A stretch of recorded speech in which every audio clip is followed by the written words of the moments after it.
पूरी दुनिया में सबसे बड़ा विश्वविद्यालय तक्षशिला नालंदा जैसे विद्यालय आपके गया में पाए जाते थे, जिसको दुश्मनों ने जला दिया, खत्म कर दिया, तहस-नहस कर दिया, नष्ट कर दिया। दुनिया भर के छात्र ऐसे विश्वविद्यालय में पढ़ने के लिए आते थे। ये देश सम्राट अशोक का देश, तथागत गौतम बुद्ध का देश था। सब धोखे और छल से हम सबसे छीन लिया गया, और आज उसी को वापस अपने देश को पाने के लिए हम सभी लोग मेहनत कर रहे हैं, इकट्ठा हुए हैं। वक्ता अपने स्पीच के माध्यम से और हम गायक कलाकार लोग अपने गाने के माध्यम से लोगों को ये बताने का प्रयास कर रहे हैं। इसलिए मैंने बौद्ध समाज का, क्योंकि इस देश में कोई जातिवाद, छुआछूत, धर्म ग्रंथ या धर्म नहीं था, सिर्फ इंसानियत थी, मानवता था, प्रेम था। किसी प्रकार का कोई पाखंड नहीं था, किसी प्रकार का कोई ढोंग नहीं था, किसी प्रकार के कोई देवी देवता, भगवान भगवती, ईश्वर, गॉड, अल्लाह कोई नहीं पाए जाते थे। सिर्फ इंसान और इंसानियत, मानव और मानवता, प्रेम, भाईचारा। बहुत सारी चर्चा होगी। अभी आपने प्रीति बहुत को सुना।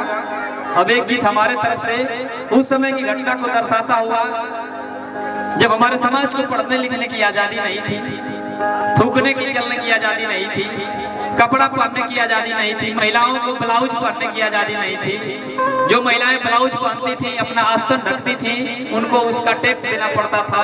यानी जैसे आज हम रोड पे चलते हैं गाड़ी से तो रोड का टैक्स देते हैं, वैसे महिलाओं को ब्लाउज पहनने के लिए ब्लाउज का टैक्स देना पड़ता था। और ब्लाउज का टैक्स इतना ज्यादा था कि हमारे समाज के लोग उसको दे नहीं पाते थे, इसलिए महिलाओं को नंगा घूमना पड़ता था बिना ब्लाउज के। ऐसा ये देश था। उस समय की घटना कहना है, और जवानी सहमैया हो पढ़े के, अरे रहे ना अधिकारवाए भैया उहे समैया ना। जिस समय हमारे समाज को पढ़ने लिखने की आजादी नहीं थी, जवानी सहमैया हो पढ़े के, और ये रहे ना अधिकारवाए भैया उहे समैया ना। क्या हुआ था उस समय? जैसे आपने प्रीति को सपोर्ट किया, मुझे भी सपोर्ट करिएगा। इना की ऊपर रही तो उनके सपोर्ट करिए, आप करिए, आई तो हमारी पर सपोर्ट मत करिए। ए भैया उहे समैया ना। क्या हुआ था? बाह बाह लिखले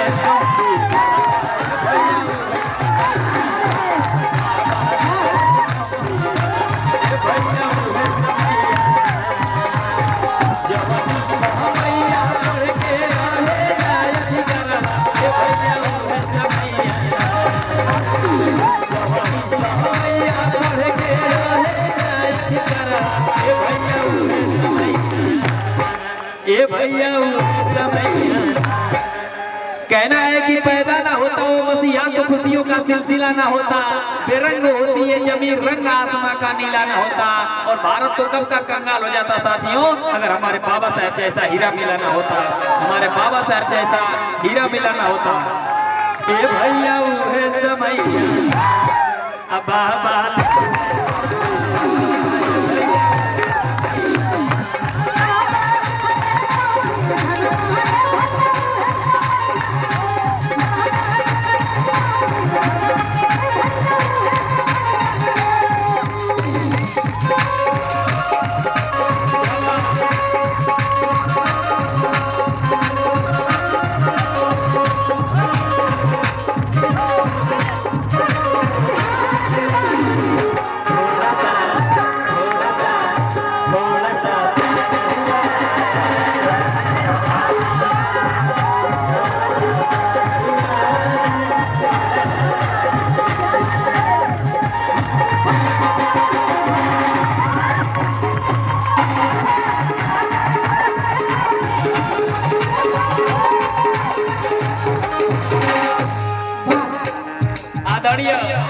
गांधी आजाद साहब आपके तरफ से 500 रुपए का सपोर्ट धम्मदान बहुत बहुत आभार व्यक्त करता हूँ। Thank you so much.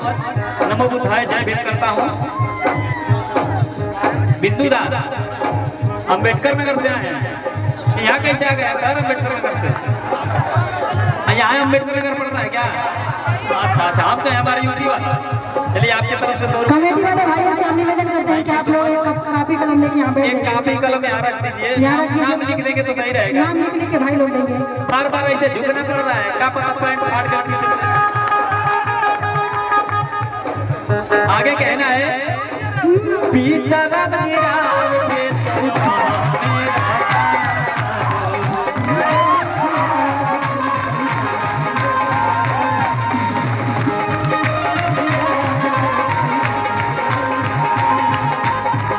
Bahujan Samaj के पूरा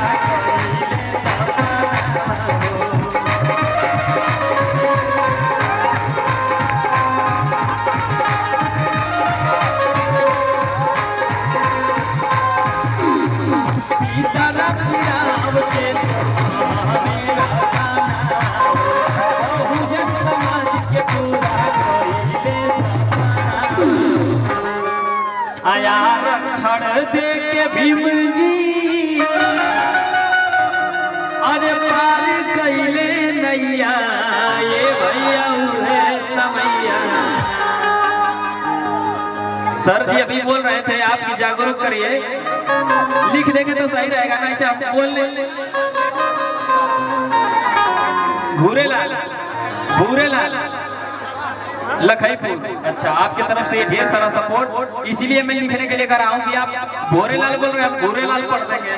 बोलेंगे नहीं रमेश, बोला नहीं सुरेश, फिर कहना जी क्या नाम है? मनोज तिवारी, सांसद मनोज तिवारी।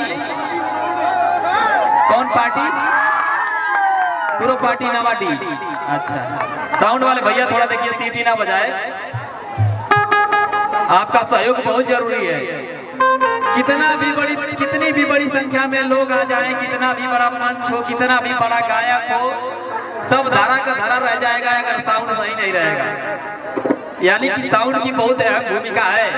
मैं बिना लाइट के गा सकता हूँ, बिना इस मंच का गा सकता हूँ, लेकिन साउंड बहुत जरूरी है, बिना साउंड का नहीं गा पाऊंगा। तो मैं अभी बता रहा था आरक्षण दे के भीम जी पार कैले नैया ये भैया हुए समैया। आरक्षण क्या है थोड़ा सा समझ लीजिए। इस देश के अंदर चंद लोगों को सारे अधिकार थे, लेकिन 85 से 90% की जनता को कोई अधिकार नहीं था। थूकने तक का अधिकार नहीं था, चलने तक का अधिकार नहीं था। अनाज हम लोग कैसा खाते थे? गाय गोरू बैल भैंस अनाज खा के अगर आग दें तो वही गोबरा के ले जाके सुखवा के और डंडा से पीट के उमन से गेहूं से निकाल के आटा पिसाता मन का पुरखा पुरनिया खा। झूठ बोलते हैं कि सही बुढ़ऊ दादा लोग बताइए, ऐसा नहीं अनाज खाया जाना।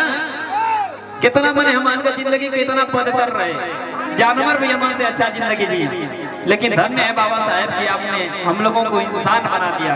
हम पैदा तो इंसान होते थे लेकिन जानवर से भी बदतर जीते थे, आपने हमको सूट बूट में खड़ा कर दिया। तो आरक्षण क्या है इसको भोजपुरी में समझिए। कहल जला को भोजपुरी में कहावत कि केहू खात खात मरे या केहू खैला बिना मरे। उहे हाल ही देश का रहे। चंद मुट्ठी भर 10% लोग 15% लोग सब चीज देश का लेके खात हमें आजादी से, अब 85 से 90% भूखा मर रहे हैं लोग। तो बाबा साहब ने क्या किया कि सबको बराबर करने का प्रयास किया। थोड़ा सा हमको रिजर्वेशन दिया, हमको प्राथमिकता दिया, हमको आरक्षण दिया ताकि हम भी उनकी बराबरी कर सके पढ़ाई लिखाई में, शिक्षा में, राजनीति में। बाबा साहब ने इसके लिए हमें आरक्षण दिया। इसको और भोजपुरी में समझिए तो कहे का मतलब अगर 10 रोटी है और 3 जना में बांटे के है तो बराबर बराबर कब आई? जब सबके 3-3 को रोटी नहीं आई तो सबके तीनों जना के बराबर आई, आ एगो बच जाई तो फिर ओकर 3 टुकड़ा हुई, तीनों जना के लिए आई, तब जाकर के ओके बराबर कहल जाला। समता समानता ओके कहल जाई समझता। एक जना के 5 गो दिया जाए, एक जना के 3 गो, एक जना के 2 गो, तो वो बराबरी ना कहाई। तो अगर 10 रोटी है तो बाबा साहब ने क्या किया, जिसके पास पहले ही से 5 रोटी था उसको बाबा साहब ने सिर्फ 2 रोटी दिया, और जिसके पास एक भी रोटी नहीं था उसको डायरेक्ट 6 रोटी दे दिया। दोनों लोग 6-6 रोटी बराबर हो गए। इसको आरक्षण कहते हैं। यही बात इन आलोक से ना चले, कहना कि भीख मंगा कुल आरक्षण भीख ही है। लेकिन मैं बता दूं, आरक्षण कोई भीख नहीं है, ये पूना पैक्ट का वादा है जो गांधी जी और बाबा साहब के बीच पूना जेल में समझौता हुआ था 1932 में। ये वहां से मिला हुआ हमको अधिकार है, ये कोई भीख नहीं है। और मैं तो कहता हूं मंच से कि हमको ये आरक्षण रूपी भीख नहीं चाहिए, लेकिन ये भीख तुम रख लो, हमको आरक्षण नहीं चाहिए। लेकिन जातिवाद इस देश से खत्म कर दो, जाति रहेगी तो आरक्षण रहेगा। नौकरी देल जला जाति देख के, गाली देल जला जाति देख के हैं। और अगर केहू मकान लेला, कमरा लेला, रूम पढ़े लिखे खातिर रहे खातिर, तो रूम भी मिलेला जाति देख के। पहले ही पूछाई कौन बिरादर हवा, भैया हम तो पासी है, हम तो चमार है, हम तो धोबी है। भैया तो के रूम ना दिया, खाली रही तब वो ना दिया, तू नीच जात का है। यानी कि हर काम जाति देख के, तो जब तक जाति रही तब तक भैया आरक्षण रही। और बीच में 2 अप्रैल की घटना आप लोगों को पता होगी, 2018 की, हमारे कितने भाई शहीद हुए थे, कुछ बच्चे भी शहीद हुए थे। हमारा आंदोलन बहुत ही शांतिपूर्वक चल रहा था, लेकिन इन मनुवादियों ने उसमें घुस करके और उसको हिंसक बना दिया था। उसके लिए मेरा कहना है, मैं धन्यवाद करता हूं अपनी माताओं बहनों का, बड़े बुजुर्ग नौजवान साथियों का। सबने चढ़ बढ़ करके 2 अप्रैल 2018 के आंदोलन में सबने हिस्सा लिया था। रोड पर, सड़क पर ये जनता उतर गई थी और वो भारत का सबसे बड़ा आंदोलन था, 2 अप्रैल 2018 का जो आंदोलन था। इसके लिए मैं आप सभी को बहुत बहुत धन्यवाद करता हूं। और मेरा कहना है, रेगिस्तान में तूफान कभी रुका नहीं करते, रेगिस्तान में तूफान कभी रुका नहीं करते, समुद्र का पानी कभी सूखा नहीं करते। अरे हम सब तो बाबा साहब के वो दीवाने हैं जो बहुजन महापुरुषों के अलावा किसी और के सामने झुका नहीं करते। सर जी भाई लोग जो इधर पीछे खड़े हैं, आप लोग थोड़ा सा इसको खाली कर दीजिए। आदरणीय ज्ञानीदास जी को मुखिया आप लोग बाकी लोग भी आएंगे तो अच्छा चलेगा। आदरणीय पागल सिंह पासवान उर्फ व्यास निदानी, आपके तरफ से 50 रुपया, आपने मेरा सम्मान किया, मनोबल बढ़ाया, थैंक यू सो मच। नमो बुद्धाय, जय भीम करता हूँ। आदरणीय विनोद अम्बेडकर जी निदानी, आपके तरफ से ढेर सारा सपोर्ट, 100 रुपए का धन्यवाद, थैंक यू सो मच। नमो बुद्धाय, जय भीम। कहना है, अरे आरक्षण दे के भीम जी, अरे पार कैले नैया, ये भैया उहे समैया, अब बाबा लिखले संविधान,